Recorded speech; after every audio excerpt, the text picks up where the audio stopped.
Hallo, ich bin Kathi von Creative Mom. Ich freue mich, dass du wieder dabei bist. In den nächsten Minuten zeige ich dir, wie du so einen baufreien Hoodie mit Reißverschluss für deine Smartphone nähen kannst. Bevor es losgeht, abonniert meinen Kanal und aktiviert das kleine Glöckchen, um immer sofort zu erfahren, wann es ein neues Video gibt.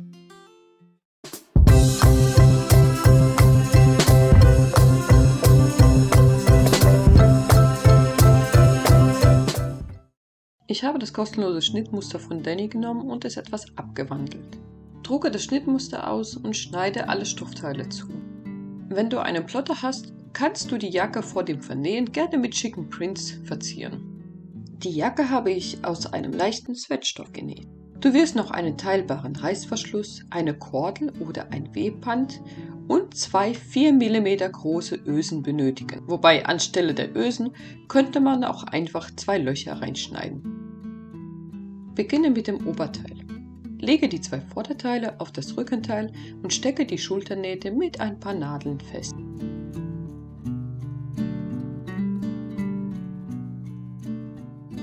Nähe nun die Schulternähte mit einem Abstand von 7 mm zusammen. Nehme als nächstes die Ärmel, markiere die Mitte und stecke sie gleichmäßig rechts auf rechts an die Armlöcher. Achte darauf, dass du den Ärmel mit der richtigen Seite an den Armausschnitt feststeckst.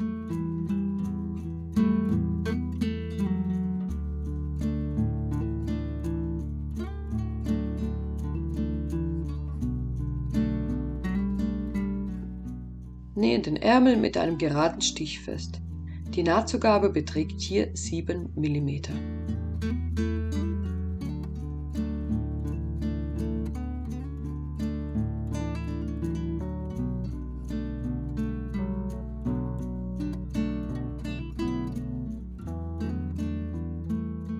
Bevor ich weitermachen kann, muss ich erstmal das Bündchen zuschneiden. Für das Armbündchen habe ich das Schnittmuster von Danny genommen. Das Bündchen schneide ich mir aus einem farblich passenden Bündchenstoff zu. Übrigens kann ich dir so eine Schneidematte und einen Rollschneider nur empfehlen. Mit einem Rollschneider kannst du die Stoffe viel akkurater und viel schneller ausschneiden. Stecke nun die Bündchen an die Ärmel dran. Ich habe festgestellt, dass das zugeschnittene Bündchen viel zu lang ist und habe danach noch einen Zentimeter weggeschnitten. Da ich nicht weiß, aus welchem Stoff du deine Bündchen machen wirst, musst du dann direkt schauen, ob es nicht auch ein wenig gekürzt werden muss. Je nachdem, wie dehnbar dein Stoff ist. Wenn du deine Bündchen aus Sweatstoff oder aus Jersey machst, wird die Länge von Dannys Schnittmuster wahrscheinlich genau passen.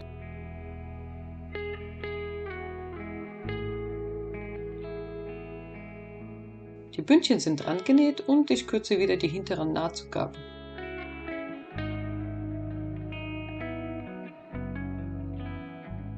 Klapper dann die vordere Nahtzugabe um und stecke sie fest. Somit habe ich die Dicke an dieser Stelle etwas reduziert. Steppe den Ärmel mit einem langen, geraden Stich ein paar Millimeter von der Naht ab.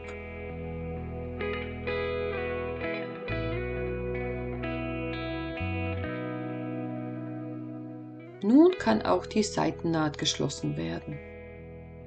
Klappe Vorder- und Rückenteil mit der rechten Seite aufeinander und stecke sie fest.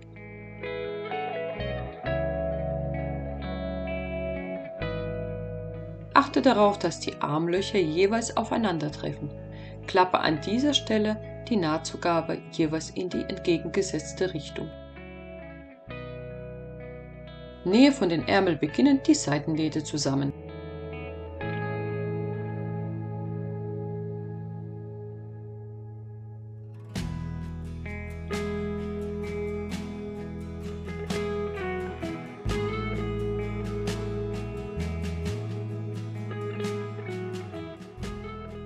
Schneide die Nahtzugabe ein paar Millimeter zurück. Damit nichts absteht, vernähe ich die Nahtzugabe zum Rückenteil.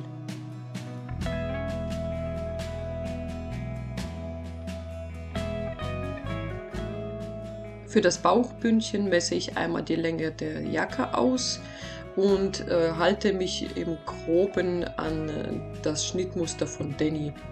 Nur die Länge muss natürlich etwas gekürzt werden, weil es um die Taille etwas schmaler ist wie um die Hüfte. Für dich habe ich das im Schnittmuster schon angepasst, wobei du auch hier nochmal schauen musst, ob es nicht zu lang ist. Denn je nachdem, was du für ein Bündchen auswählst, kann es zu kurz oder zu lang sein.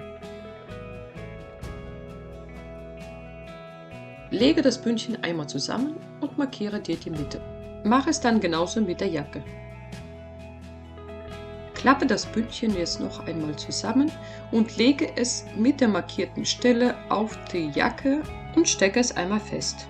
Danach wird das Bündchen gleichmäßig auf die Jacke festgesteckt.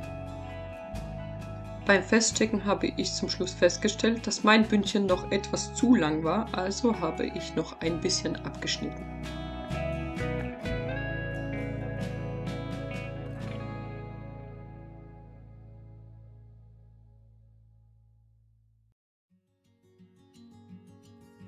Nähe das Bündchen am besten mit einem elastischen Stich fest. Ich habe hier wieder den Fake Overlock Stich meiner Nähmaschine genommen. Wenn du eine Overlockmaschine hast, kannst du diesen Schritt auch mit der Overlockmaschine machen.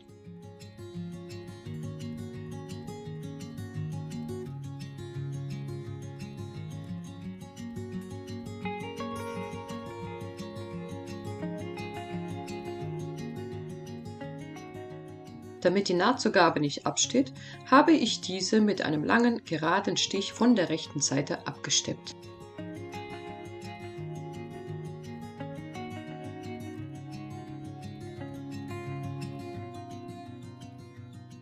So ihr Lieben, jetzt kommt der Endboss. Der von allen heiß geliebte Reißverschluss. Bevor du den Reißverschluss annähst, teste unbedingt, ob er sich gut auf- und zumachen lässt. Ich zeige dir nun, wie ich ihn annähe. Wenn du eine andere Methode hast, kannst du es gerne auf deine Art machen. Ich öffne den Reißverschluss und lege ihn mit der Zahnung zu mir schauend ein paar Millimeter von der Kante auf das Bündchen und stecke ihn anschließend mit ein paar Nadeln fest.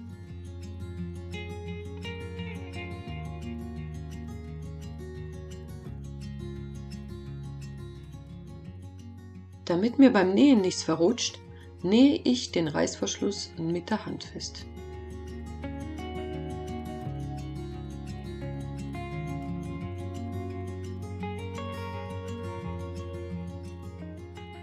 Am Ende klappe ich den Reißverschluss nach innen und nähe auch hier noch einmal alles mit der Hand fest. Sicher ist sicher.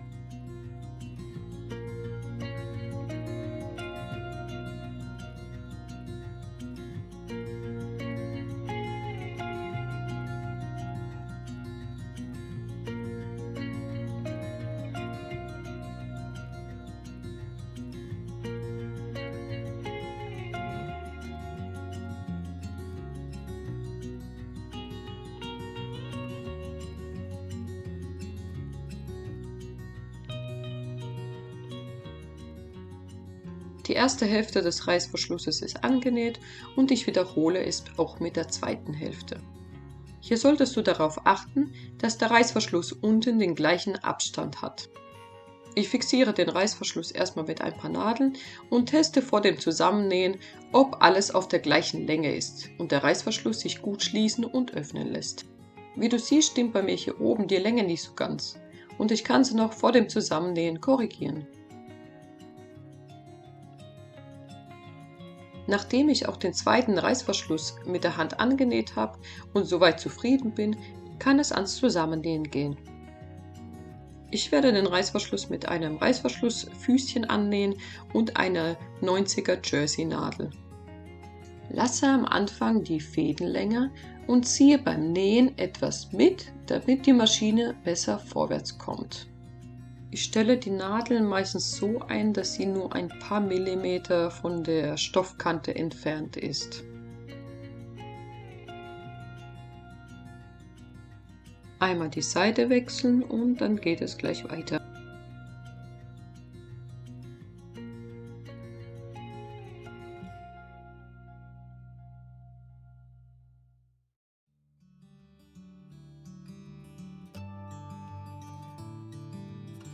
So, geschafft. Nachdem der Reißverschluss festgenäht ist, entferne ich alle Nähte. Also die ich mit der Hand genäht habe, nicht die von der Maschine. Nochmal ein Test zur Sicherheit, dass auch alles funktioniert. Perfekt! Die Kanten werde ich noch mit dem Overlock-Stich versäubern.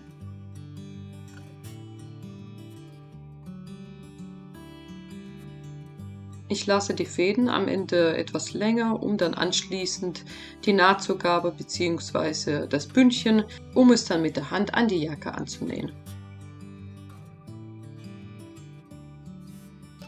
Und so schaut es dann aus, es ist alles festgenäht, es steht nichts ab.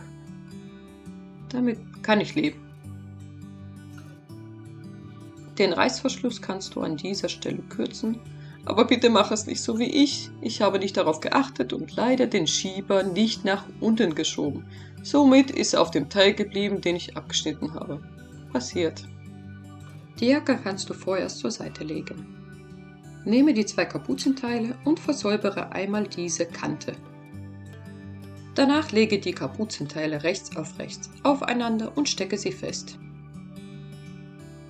Zusammengenäht wird die Kapuze mit einem geraden Stich und die Nahtzugabe beträgt hier 7 mm. Klappe anschließend die Nahtzugabe auseinander und steppe sie mit einem langen geraden Stich von der rechten Seite ab.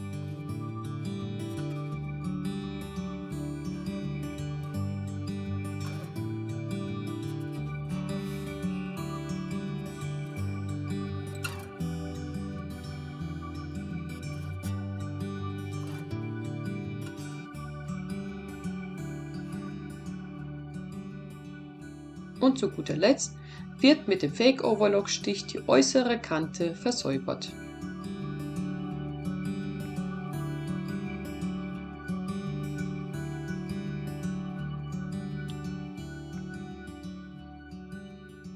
Bevor ich die Kapuze an die Jacke nähe, müssen noch die Ösen befestigt werden. Ich habe 4 mm Ösen genommen mit dem passenden Webband und eine Primzange und ein bisschen Flieseline, damit die Ösen anschließend nicht ausreißen. Ihr braucht 2 kleine Streifen von der Flieseline.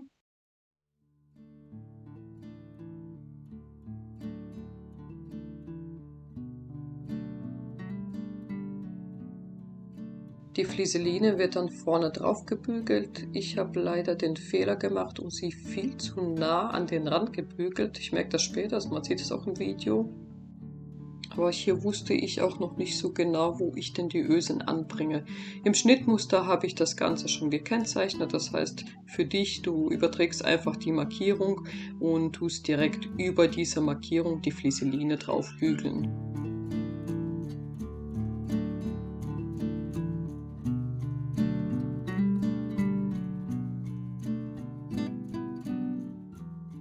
Mit den passenden Aufsätzen für die Zange habe ich dann 2 Löcher durchgestanzt.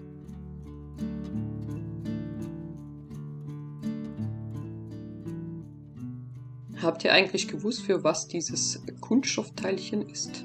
Als ich beim Kauf damals im Laden nachfragte, für was das Teil denn wäre, konnte mir die Verkäuferin damals keine Antwort drauf geben.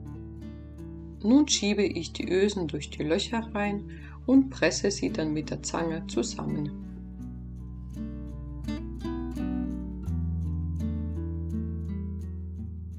Jetzt kann die Kapuze angenäht werden.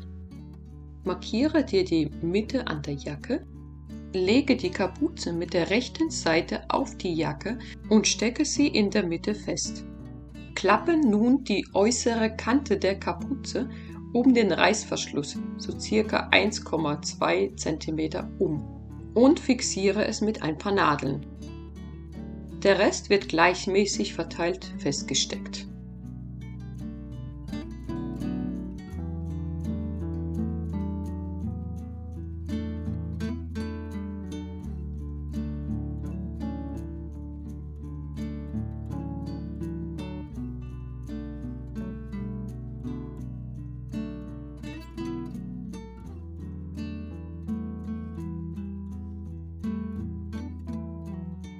Nähe anschließend mit einem geraden Stich und einem Abstand von 7 mm alles fest.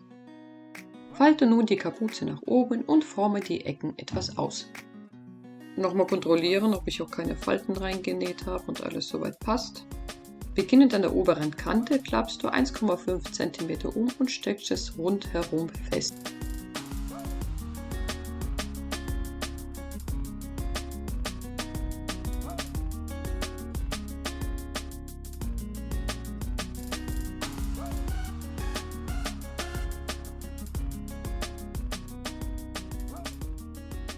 Hier an der oberen Stelle, wo der Reißverschluss am Ende ist, habe ich festgestellt, dass die eine Kapuzenseite etwas länger ist und die andere etwas kürzer. Das kann man auch gut korrigieren, indem man den Stoff ein bisschen nach unten rückt. Beim Absteppen habe ich versucht, direkt in die Overlocknaht zu nähen und stellte hier die Stichlänge auf etwa 2,5 cm ein.